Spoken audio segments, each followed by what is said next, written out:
panahon na ito sa mga nga Diyos, ikaw ang kaswerte. So, sigurd yun, atong puso. Kaduha na ato ang pares o kung sa pang atong operasyon, kaduha na. Si Lord yun.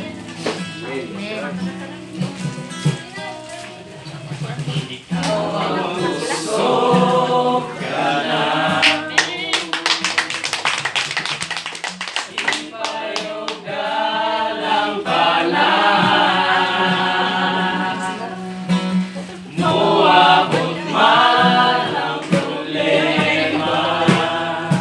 Men.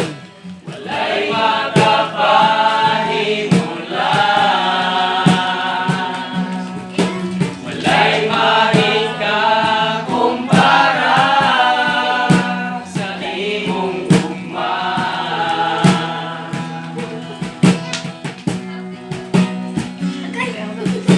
Ikaw ang